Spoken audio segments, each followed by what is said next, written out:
Taliban fighters are celebrating victory in Afghanistan as America's longest war comes to an end. Attention is now focused on how the militant group will rule.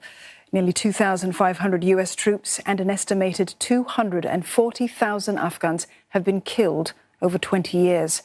Hundreds of people have been left behind in a chaotic withdrawal. Live to Simon Marks in a moment. But first, a look at the aftermath of the chaotic pullout. America's longest war is over. No pomp, no ceremony. Just a night vision scope capturing the last US soldier to depart Afghanistan. Reaction by the Taliban has been swift and loud. Fireworks and gunfire lighting up the sky in celebration. Militants have moved in quickly to seize Kabul airport. Airport gates that were once filled with huge crowds are now deserted. Suitcases, clothes and shoes are left scattered on roads. At one point, Taliban leaders gathered at the runway, declaring victory. Alhamdulillah, موږ د خپل ملک ازادي ترلاسه کړه. ټول مسلمانان، ټول مجاهدین، ټول د افغانستان ملت خوشحاله ده. په خوشحالۍ کې موږ سره برخه واخیسته. On the streets, supporters cheered. د بهرنیانو له وتلو وروسته د خپل د افغانانو مسؤلیت دی چې خپل هیواد په خپل جوړ کړي. په سیاسي برخه کې چې کوم ستونزې شته د مذاکراتو لارې حل کړي. د غراض د زده کړو په برخه کې، د آبادی په برخه کې او د روغتیا په برخه کې باید ستر او کوټلي ګامونه واخیستل شي او د امنیت په برخه کې داسې اقدامات وشي چې له دې وروسته په هیڅ شکل باندې د افغانستان د امنیت د اخلال زمينه برابر نشي. More than 120,000 people have been evacuated in the past 2 weeks. But many more remain stranded as the chaotic withdrawal comes to an end. Tens of thousands of Afghan civilians, as well as scores of foreign citizens, are still finding ways to leave. The United States has vowed to help those stranded from its base in Qatar. At the same time, it's pledged to keep the Taliban in check. Every step we take will be based not on what a Taliban-led government says, but what it does to live up to its commitments. The Taliban seeks international legitimacy and support. Our message is any legitimacy and any support will have to be earned. People of Afghanistan face an uncertain future.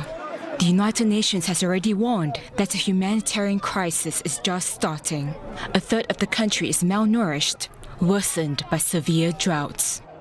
The UN has urged donors to step up to fund a response plan worth $1.3 billion. Simon Marks joins us live now for more on this. Simon, the Pentagon has said it didn't get everybody out that they wanted to get out. How exactly will Washington help all of those who've been left behind? Well, the Biden administration put a statement out with several other countries over the weekend, insisting that they have had assurances from the Taliban that the Taliban will allow remaining American citizens and even some of those Afghans who assisted the international effort over the last 20 years, who have been left behind in their thousands, compared to Secretary of State Antony Blinken saying maybe there are 200 American citizens still in Afghanistan who want to evacuate. The US says it's had assurances from the Taliban that they will let people leave. But there are several questions that arise as a result of that. First of all, how can the US be certain that the Taliban will live up to those assurances? They say they're going to engage in a substantial diplomatic effort from Qatar, an over-the-horizon effort to try and make sure that the Taliban make good on their pledges. But there are also other hostages to fortune here. How can the United States be certain that those American citizens, for example, won't be targeted for attack by terrorists with ISIS-K? How can they be certain that the Taliban really does crave the international legitimacy that they claim, given that this is a group that the United States spent 2 decades trying to vanquish. Had they sought international legitimacy, you would think that perhaps the United States might have explored those avenues a little bit more productively than they were able to over 2 decades of war. So the future of those Americans, particularly in Afghanistan, is something over which President Biden is simply not master of his own destiny. And part of that future, Simon, is going to mean a Taliban-led government. And Antony Blinken is saying that diplomacy with the Taliban, well, that is still possible, but they have to earn legitimacy.